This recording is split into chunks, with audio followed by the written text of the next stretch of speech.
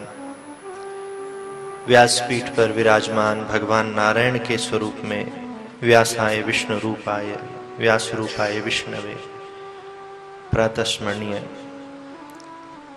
परम पूज्य श्रद्धेय श्री प्रकाश चैतन्य जी महाराज की श्री चरणों में हृदय से दास का बारंबार प्रणाम। मेरे दाएं भाग में विराजमान समस्त संत वृंदों के श्री चरणों में भी बारंबार वंदन। मंगलमय कथा में विराजमान समस्त विप्र देवताओं को मेरा नमन। अपनी सुंदर स्वर लहरियों के द्वारा मंगलमय कथा को रसमय बना रहे समस्त संगीताचार्य वृंदों को मेरा जय श्री कृष्णा। सुदूर प्रांतों से पधार कर एवं संतवाणी टीवी के माध्यम से मंगलमय कथा का आनंद ले रहे एवं कथा के मुख्य यजमान श्री तोमर जी एवं समस्त भगवत चरणा अनुरागी श्रोत वृंद, आप सबको मेरा जय श्री राधे जय श्री कृष्णा। और एक कथा का ही आनंद आप सब नहीं ले रहे हैं, यह तो एक यज्ञ का ही आनंद हम ले रहे हैं। जो कोई भी क्रिया अगर हम करते हैं उसमें सबसे महत्वपूर्ण चीज है, आप कोई भी कर्म की शुरुआत करें उसमें सबसे महत्वपूर्ण होता है हमारे उद्देश्य की शुद्धता। और उद्देश्य तो इतना शुद्ध है कि जो सबको शुद्ध करने वाली यमुना महारानी को ही शुद्ध करने के प्रयत्न में लगे हैं, ऐसे आपके प्रकल्प को, आपके मिशन को भी हृदय से बारंबार प्रणाम। दो स्थिति में महाराज श्री लगता है, वैसे तो बहुत कृपा है, लेकिन दो स्थिति जीवन में आती है जब लगता है कि काश हम व्यास ना होते। आनंद तो बहुत है, एक IAS अधिकारी भी नीचे बैठकर कथा सुनता है, लेकिन एक जब हम ठाकुर जी का दर्शन करने जाएं और वहां कुछ लोग परिचित मिल जाएं और ठाकुर जी को प्रणाम छोड़कर, दर्शन छोड़कर हमें प्रणाम करने लगे, या फिर हम किसी कथा में जाएं और वहां निवेदन भी करें कि अंत में बोल लेंगे, या हम तो सिर्फ सुनवे ही आए हैं, क्योंकि अच्छा वक्ता भी वही बन सकता है जो अच्छा श्रोता होगा। कोई व्यक्ति हमेशा बोलता हो कभी सुनता ना हो, वह अच्छी कथा नहीं सुना सकता। आज हम पर ऐसी कृपा है तो हमने पूज्य गुरुदेव के संग एवं अनेक महापुरुषों को बचपन से सुना है और उनकी कृपा से कुछ टूटी फूटी वाणी से निकलता है। लेकिन हमारे जाने से जब कथा अवरुद्ध हो जाती है, एक अविरल धारा महाराज श्री के मुख से आप सब श्रवण कर रहे थे, हमें भी बहुत रस आ रहा था, तो ऐसा लगता है कि महाराज श्री ने 3 घंटे में बहुत सुंदर एक तस्मई, एक खीर बना करके तैयार करी और अंत में बस उसमें केसर डलने की कमी थी, लेकिन हमारे आने से केसर की बजाय उसमें नमक पड़ गया। लेकिन ये आप सबका प्रेम है, महाराज श्री का आदेश है, तो कुछ क्षण चर्चा जरूर करेंगे। महाराज श्री आपके बारे में, आपके उद्देश्य के बारे में समय समय पर संतवाणी की पूरी टीम हमें अवगत कराती रही और बहुत दिनों से हम दर्शन भी करना चाह रहे थे, कथा में भी और एकांत में भी। और मैंने ये भी निवेदन किया कि 1-2 आयोजन आश्रम में भी हो जाएं तो परम कृपा होगी। ठाकुर जी को प्रसन्न करने के लिए लाखों लोग वृंदावन आ रहे हैं। कोई प्रसाद लेकर आ रहा है, कोई व्रत रख कर आ रहा है, कोई कुछ आ रहा है। और अधिकांश अब भीड़ कोविड के बाद बहुत ज्यादा बढ़ गई है, लेकिन लोगों के जीवन में परिवर्तन नहीं आ रहा। कथाओं की संख्या भी बढ़ गई है, पहले इतनी कथाएं नहीं होती थी, इतने टीवी चैनल्स भी नहीं थे, और आज देखा जाए तो जगह जगह लाखों करोड़ों कथा हो रही हैं और लाखों श्रद्धालु वृंदावन आ रहे हैं। लेकिन फिर भी उनके जीवन में बदलाव नहीं आ रहा, अशांति ही अशांति है, क्योंकि वह सिर्फ अपनी प्रसन्नता ढूंढ रहे हैं। ये भक्त का लक्षण ही नहीं है। भक्त का लक्षण क्या है कि मेरे द्वारा किए गए कर्म से, मेरे द्वारा की गई क्रिया से सिर्फ और सिर्फ ठाकुर जी को प्रसन्नता मिले। सो ही सुहागन पिय जाहि रीझे, जिससे ठाकुर जी प्रसन्न होते हैं वही भक्त कहलाने के लायक है। और ठाकुर जी की प्रिय प्राण वल्लभा श्री श्याम सुंदर यमुने महारानी मैया, आज स्थिति हम वृंदावन में, दिल्ली में, सब जगह देख ही रहे हैं। क्या हमने विचार किया कि इस पर कुछ किया जाना चाहिए? यहाँ के लोगों से महाराज श्री, मैं टीवी चैनल पे कह रहा हूं, मैंने कई बार चर्चा करी कई वर्ष पूर्व कि कम से कम हम वृंदावन की यमुना महारानी को नहीं तो घाटों की स्थिति को तो सुधार सकते हैं। और हमने कई बार करके देखा, शाम को करके गए तो सुबह वही स्थिति मिली। तो कुछ लोगों ने उत्तर दिया कि यहाँ का जल ऐसा क्यों है काला। तो जिनको कुछ नहीं करना था उन्होंने तर्क नहीं दिया, उन्होंने कहा कि यहाँ पर नित्य ठाकुर जी स्नान करके जाते हैं और जैसा ठाकुर जी का रंग है वैसे ही यमुना जी का रंग हो गया। मैंने कहा भैया 100, 200, 500 वर्ष पूर्व ऐसा नहीं था। हमने महापुरुषों से सुना है और जगह जगह पढ़ा भी है। यह स्थिति तो हम सबने ही बना दी है। और हम तो सबसे निवेदन करते थे कि एक एक फीट की जिम्मेदारी ली जाए, लेकिन महाराज श्री ने तो और सरल कर दिया, सिर्फ 1 इंच। ठाकुर जी को प्रसन्न करने के लिए हम सब करते हैं, जन्माष्टमी का व्रत रखते हैं, सारे पर्व मनाते हैं, इतनी दूर से आप सब वृंदावन आए हैं, लेकिन ठाकुर जी सिर्फ इतना करने से प्रसन्न नहीं होंगे। ठाकुर जी तो यही करने से प्रसन्न होंगे जिसका बीड़ा हमारे महाराज श्री उठा करके चले हैं। और हम भी आपके श्री चरणों में यही निवेदन करेंगे कि कथा में तो हम बोलेंगे ही इस बारे में। कई बार हमने प्रयास भी किया कि क्या किया जाए, यमुना मिशन से भी हम जुड़े रहे, लेकिन बाद में स्थिति गंभीर हो गई वहां की भी, तो कोई माध्यम नहीं मिला। तो कथा में तो हम बोलेंगे ही, और भी जो भी सेवा दास से बन सकेगी वो हम जरूर करेंगे, क्योंकि श्याम सुंदर यमुना महारानी की पवित्रता के लिए अगर एक एक कदम भी हम सबने बढ़ाया तो निश्चित ही बहुत जल्दी स्थिति बदलेगी, और बदल ही रही है कि जिस प्रकार से सघन वन लगाए जा रहे हैं और जगह जगह जल की शुद्धता की जा रही है, और ऐसे स्थानों पर सघन जंगल में जहां कोई सरलता से पहुंच नहीं सकता, वहां भी -7 से लेके +55 तक टेम्परेचर में कथा करना, ये एक बिना ठाकुर जी की कृपा के नहीं संभव है। नहीं तो अभी हम बद्रीनाथ कथा करने गए महाराज श्री, 15-20 दिन पूर्व 3 लोग वेंटिलेटर पे चले गए वहां, जो कि माइनस में भी नहीं था, +10 में था टेम्परेचर, लेकिन फिर भी कृपा रही, आ गए सब स्वस्थ होकर। और -7 में कथा तो सोच ही नहीं सकता कोई, और उसके बाद दिल्ली की भीषण गर्मी। तो बंधुओं, ये साक्षात ठाकुर जी की कृपा से ही संभव है। और जो आपने बात कही, आज मैं किसी प्रवचन की कथा के मूड में नहीं आया, मैं सिर्फ सुनने आया था, लेकिन प्रकल्प पे ही चर्चा करें कि 14,000 रुपए का बजट लेकर चले थे।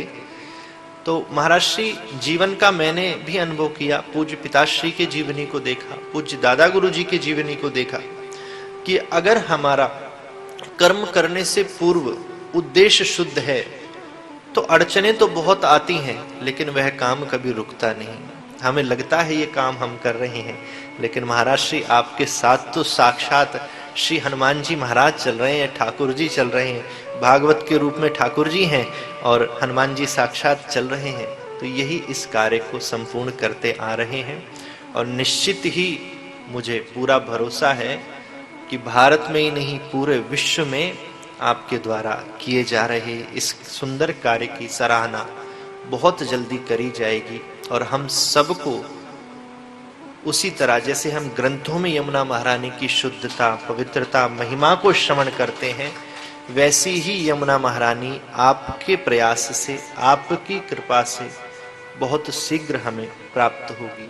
जो भक्त वृंद टीवी के माध्यम से सुन रहे हैं, उनसे भी मैं निवेदन करूंगा कि यथाशक्ति अपना तन मन धन का सहयोग किसी न किसी प्रकार से हमें इस समिति को, श्री हरि यमुना सहयोग समिति के द्वारा ये सुंदर जो प्रकल्प चलाया जा रहा है, इसमें कुछ सहयोग हमें जरूर करना चाहिए। और जीवन में ठाकुर जी को हमने अगर प्रसन्न कर लिया, अब इतने लोग बिहारी जी जाते हैं, धक्का मुक्का खाते हुए जाते हैं, लाखों लोग जाते हैं, और वहां पर बाहर आने के बाद कई लोग बहुत दुखी हो जाते हैं। तो हमने पूछा, भैया तुम तो मंदिर से होकर आ रहे हो, दुखी क्यों हो गए? बोले इतनी भीड़ थी, धक्का लगा कि कब बिहारी जी के आगे पहुंचे और कब बाहर निकल गए पता ही नहीं चला, ठीक से दर्शन ही नहीं हो पाया। लेकिन बंधुओं, अगर हमने श्याम सुंदर यमुने महारानी की सेवा में कुछ भी समय लगाया, सेवा लगाई, तो निश्चित ही उस भीड़ में तुम ठाकुर जी को जाकर देख पाओ ना देख पाओ वो जरूरी नहीं है, लेकिन इतनी भीड़ में हमारे ठाकुर जी आप सबको जरूर देख लेंगे कि हमारा कोई प्रेमी आया है, हमारा कोई प्रियतम आया है जो हमारी पटरानी की सेवा निरंतर इतनी तन्मयता से कर रहा है। तो जीवन में एक ही लक्ष्य हो कि सिर्फ और सिर्फ ठाकुर जी की प्रसन्नता। सत्संग क्या है? सिर्फ कथा 3 घंटे सुनना ही सत्संग नहीं है, कथा में 3-4 घंटे बैठना ही सत्संग नहीं है। उससे ज्यादा महत्वपूर्ण है कि जितनी देर हम कथा में बैठें, कुछ देर की कथा भी हमारे अंदर बैठ जाए। कुछ लोग कथा सुनते हैं और पंडाल से बाहर निकलने के बाद एक कान से सुनते हैं, दूसरे से निकाल देते हैं। तो जीवन में कभी बदलाव नहीं आ सकता। इसलिए एक लक्ष्य यह भी होना चाहिए, और यह तो परम कृपा है कि महाराज श्री कोई और भी साधन ले सकते थे यमुना महारानी की शुद्धता के लिए, कुछ यज्ञ हवन आदि या बहुत से साधन हो सकते थे, लेकिन तब कथामृतम तप्त जीवनम, साथ साथ यमुना महारानी की सेवा, उनकी कृपा तो हम सबको, आप सबको मिल ही रही है। और ये जो एक एक क्षण की जो कथा है, और बिना स्टॉप किए 365 दिन निरंतर, ये अमूल्य है। क्योंकि कुछ दिन व्यक्ति कथा सुनता है और फिर वह विराम हो जाती है कथा, फिर उसको महीने 2 महीने आसपास कथा सुनने को नहीं मिलती, तो फिर माया और कलयुग के प्रभाव से हृदय पर वह मोटी चादर बिछ जाती है। फिर कुछ दिन सुनता है, फिर उसका हृदय निर्मल होता है, फिर कथा छूट जाती है। तो यमुना महारानी की कृपा से तो महाराज श्री बहुत लोग भव से पार होंगे ही, लेकिन आपकी अनवरत चल रही इस वाणी को श्रवण करके भी निश्चित ही ठाकुर जी के श्री चरणों में अनेक भक्तों का अनुराग होगा। कुछ लोग ऐसे भी होंगे जो हमेशा साथ रहते होंगे, और अनेकों ऐसे हैं जो अपने घर पर बैठकर इन साधनों के द्वारा कथा को सुन रहे हैं, उनका भी निश्चित कल्याण होगा। तो ये बहुत ही सुंदर साधन है। तो हम सबको अगर ये लगता है कि हम सनातनी हैं, हम हिंदू हैं, तो हमें ये अभी संकल्प लेना चाहिए कि श्री श्याम सुंदर यमुने महारानी की पवित्रता का कर्तव्य श्री महाराज श्री का एवं सिर्फ समिति का नहीं, प्रत्येक सनातनी का है, प्रत्येक भारती का है। जब तक हमारे अंदर ऐसा भाव नहीं आएगा, तब तक इस काम में जल्दी से सफलता हम सबको नहीं प्राप्त होगी। और बहुत समय तक आप ब्रज में वास कर रहे हैं, हमारा सौभाग्य है। ब्रजवासी होने के नाते पूज्य महाराज श्री का एवं समस्त भक्तों का वृंदावन की पावन भूमि पर बहुत बहुत अभिनंदन, बहुत बहुत स्वागत। ठाकुर जी ऐसी सामर्थ्य, ऐसी कृपा आप सब पर बरसाएं कि ये पूरी शुद्धता के साथ उद्देश्य जल्द से जल्द पूर्ण हो, और ठाकुर जी की कृपा हम सब पर बनी रहे। पुनः श्याम सुंदर यमुने महारानी की कल्लोल करती हुई प्रसन्न मुद्रा का हम दर्शन करें। इसी के साथ पुनः महाराज श्री के श्री चरणों में विराम और वाणी को विराम। बोली श्री वृंदावन बिहारी लाल की, श्री राधा रानी सरकार की जय। जय श्री राधे। पूज्य महाराज जी का बहुत बहुत साधुवाद। आप हमारे संत वाणी चैनल को सब्सक्राइब करें, वीडियो को लाइक करें, शेयर करें, और हाँ, बेल आइकन पर क्लिक करना बिल्कुल ना भूलें, ताकि हमारी किसी भी वीडियो की सूचना सबसे पहले आपको मिले।